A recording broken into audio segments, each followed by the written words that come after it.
valves are one-way valves. These are there inside the heart. There are 4 valves and they regulate the direction of the flow of the heart.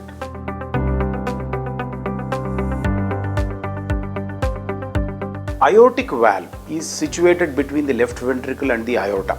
The aorta is the largest artery of the heart. When the left ventricle pumps, the blood goes through the aortic valve into the aorta and the blood is supplied to the rest of the body. Now, aortic valve can get diseased sometimes. Over a period of time, the aortic valve can get narrow. Because of the aging process in some patients, in some elderly patients, the aortic valve degenerates, and because of that, the aortic valve becomes narrow. So this narrowing of aortic valve, this condition is called as aortic stenosis.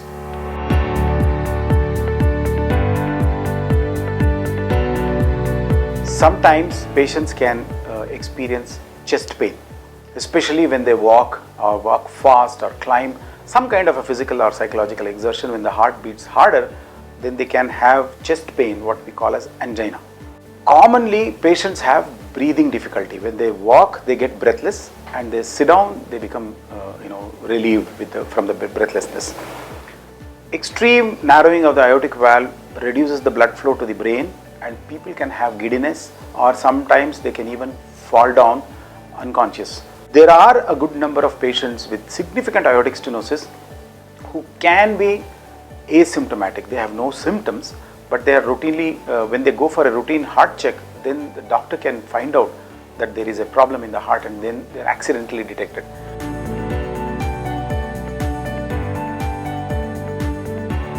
Unfortunately, aortic stenosis cannot be treated with medicines alone, and once a stage where severe aortic stenosis is reached, from little narrowing, the narrowing of the aortic valve becomes quite serious, patients will have symptoms, and once they have symptoms, there is a risk to their life. So therefore, aortic stenosis has to be treated in most instances, and replacing the aortic valve is the only known treatment for severe aortic stenosis.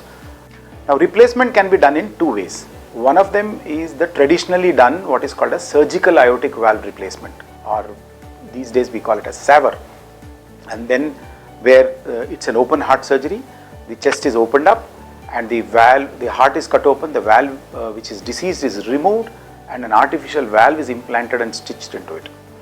The other form of treatment, which is non-surgical, whereby valve which is compressed is taken up into the heart and it is released at the place where the diseased aortic valve, that is called as transcatheter aortic valve replacement or transcatheter aortic valve implantation.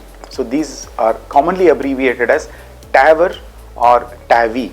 Now this is unique when compared to a surgical aortic valve, not only because it avoids surgery on the chest and the heart, but also there are no stitches. The valve sits in the position by a mechanism of pressure, like how stents sit inside the coronary arteries. So similarly, the valve sits. So TAVR is a reasonably simple procedure, at least to explain. That is, through an artery in the groin, the valve is taken up to the desired position and it is released there and it sticks there. And as soon as the valve is released, it starts functioning like a normal heart valve, and the circulation is established. It's typically a short procedure.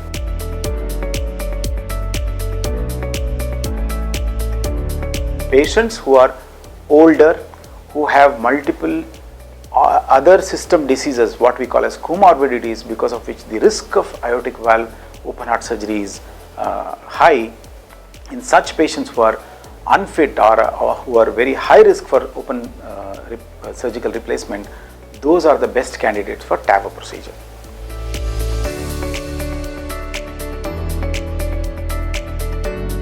So typically we admit a patient a day before the TAVR procedure. The entire procedure should take somewhere between 1 to 1.5 hours.